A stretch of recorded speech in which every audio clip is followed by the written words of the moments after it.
আসসালামু আলাইকুম। আশা করি সকলেই সুস্থ আছেন, ভালো আছেন। আজ ইসলামাবাদে ভয়াবহ বিস্ফোরণ।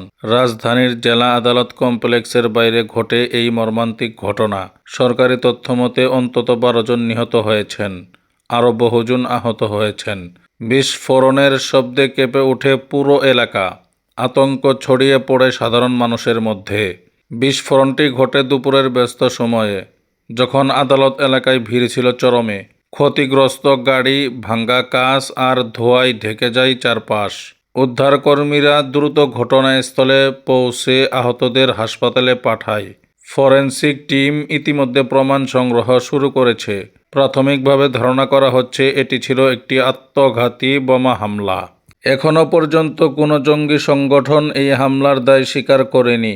তবে নিরাপত্তা বিশ্লেষকরা বলেছেন, এই ধরনের হামলার ধারা নতুন নয়। গত কয়েক মাসে পাকিস্তানের বিভিন্ন অঞ্চলে একই রকম বিস্ফোরণ ঘটেছে। বিস্ফোরণের পরপরই প্রতিরক্ষা মন্ত্রী এবং স্বরাষ্ট্রমন্ত্রী জরুরি বৈঠকে বসেছেন। সরকার বলেছে, এই হামলার সূত্র আফগানিস্তানের ভেতরে থাকা সন্ত্রাসী গোষ্ঠীগুলোর সঙ্গে যুক্ত।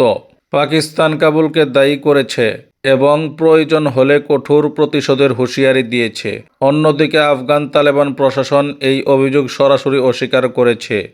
তাদের দাবি, আমরা পাকিস্তানের ভেতরে কোনো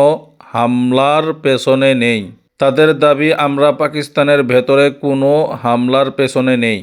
এই বিস্ফোরণ নতুন করে সীমান্ত উত্তেজনা বাড়িয়ে তুলেছে। সাম্প্রতিক মাসগুলোতে আফগান সীমান্তে সংঘর্ষ, গোলাগুলি এবং পাল্টা হামলার ঘটনা বেড়েই চলেছে। বিশ্লেষকরা সতর্ক করেছেন, যদি দুই দেশই এই ঘটনার জন্য একে অপরকে অভিযুক্ত করে, তাহলে এটি বড় ধরনের সামরিক সংঘাতের রূপ নিতে পারে। আন্তর্জাতিক সংবাদ মাধ্যম Reuters, Al Jazeera, Washington Post এবং গার্ডিয়ান সবাই বলছে, এই বিস্ফোরণ শুধু একটি নিরাপত্তা ইস্যু নয়, এটি দক্ষিণ এশিয়ার কূটনৈতিক ভারসাম্যকেও নাড়িয়ে দিয়েছে। বিশেষজ্ঞরা বলেছেন, পাকিস্তানের অভ্যন্তরীণ রাজনৈতিক অস্থিরতা এবং প্রতিবেশী দেশগুলোর সঙ্গে তিক্ত সম্পর্ক এ ধরনের হামলার পেছনে বড় ভূমিকা রাখছে। তাদের মতে, প্রতিশোধ নয়, সমঝোতাই হতে পারে একমাত্র সমাধান। হাসপাতালে আহতদের চিকিৎসা চলছে টানা। নিহতদের পরিবারের কান্নায় ভেঙে পড়েছে পুরো এলাকা। স্থানীয় মানুষ বলছেন, রাজধানীর বুকে আবারও এমন হামলা তাদের আতঙ্কিত করেছে। মানুষ এখন শুধুই একটাই কথা বলছে, আমরা নিরাপদ তো? আমরা নিরাপত্তা চাই। আমরা কি নিরাপদ? তদন্ত এখনও চলছে। নিরাপত্তা বাহিনী ঘটনাস্থল ঘিরে রেখেছে। প্রমাণ বিশ্লেষণ শেষ হলে আসল চিত্র বেরিয়ে আসবে বলে আশা করছে প্রশাসন। তবে একথা এখনই পরিষ্কার, পাকিস্তানের জন্য এটি শুধুমাত্র একটি হামলা নয়, এটি